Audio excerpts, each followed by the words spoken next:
como se realizar um aborto com um cabide. Sim, um cabide de roupa. Formas para abortar utilizando água sanitária no útero ou então até mesmo golpeando o abdômen.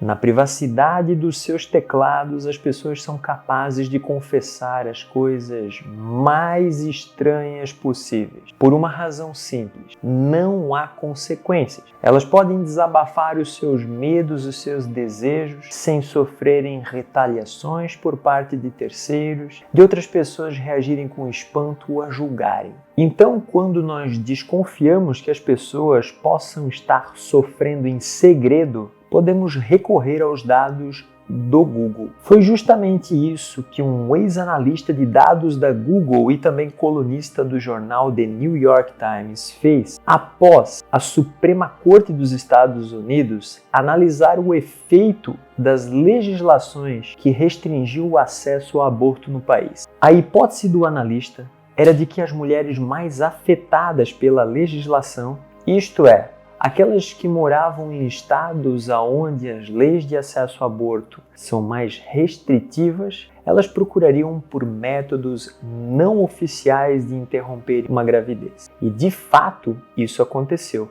As buscas no Google foram mais frequentes nesses estados, com leis mais restritivas.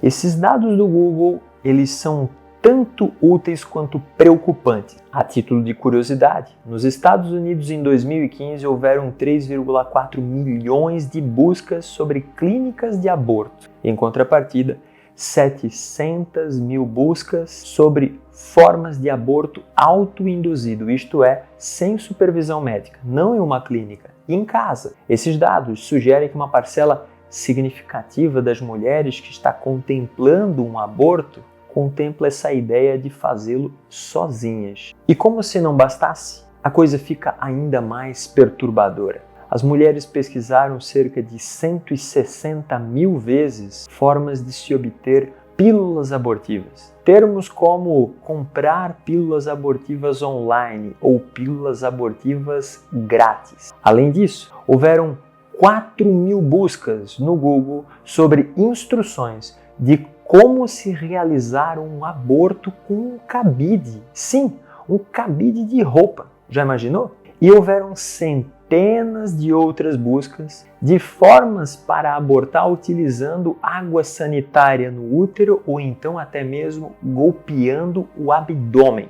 A pergunta que nós podemos fazer é o que impulsiona, o que motiva o interesse de uma mulher por buscar formas de realizar um aborto autoinduzido.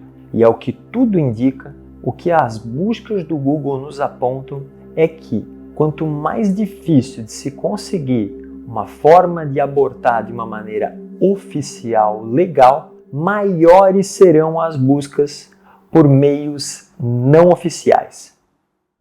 E isso é corroborado por dados do Google, visto que entre 2004 e 2007, as buscas por aborto autoinduzido tinham uma taxa relativamente estável ao longo desses anos. Entretanto, no ano de 2011, que foi um ano marcado por um aumento do enrijecimento de leis de acesso ao aborto lá nos Estados Unidos, a taxa de buscas aumentou em torno de 40%. E comparado ao seu vizinho, Canadá, que não teve uma restrição mais dura de acesso ao aborto, essas taxas elas não aumentaram.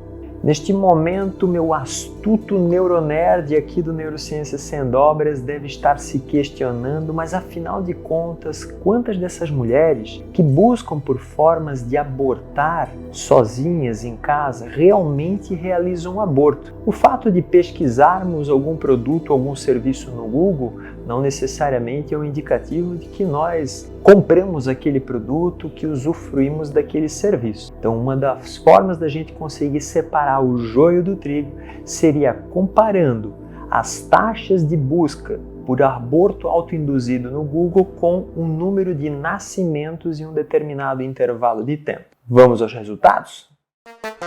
No fatídico ano de 2011, Mulheres que moravam em estados com menores quantidades de clínicas de aborto tiveram 54% menos abortos legais comparado àquelas mulheres que moravam em estados com mais clínicas de aborto. Isso representava uma diferença de 11 abortos para cada 1.000 mulheres. E nesses estados com menos clínicas de aborto também tiveram mais nascimentos. Mas parece que essa diferença entre os nascimentos excedentes não compensou o menor número de abortos, visto que nós tínhamos 11 abortos para cada 1.000 mulheres e os nascimentos representavam apenas 6 nascimentos para cada 1.000 mulheres, sugerindo que tínhamos aí 5 gravidezes ausentes para cada 1.000 mulheres. Isto é, provavelmente essas gravidezes ausentes representam mulheres que realizaram um aborto não oficial, não legal, autoinduzido se preferir. Os dados de busca do Google nos trazem uma lição importante. Não podemos confiar cegamente nas informações do governo, visto que o governo pode até afirmar que o aborto diminuiu e os políticos celebrar esse feito, mas os resultados que nós pensamos ver parecem nada mais nada menos do que ser produto da nossa falha de coleta de dados. Acerca desse tema tão polêmico e delicado que é o aborto, eu enxergo dois grupos antagônicos brigando por um objetivo em comum. De um lado, os que são pró-criminalização do aborto, acreditam que só irá reduzir a taxa de aborto no país se enrijecer as leis de acesso ao aborto. Do outro lado, aqueles que defendem uma descriminalização do aborto, acreditam que as taxas de aborto só irão diminuir se a gente flexibilizar essas leis de acesso ao aborto.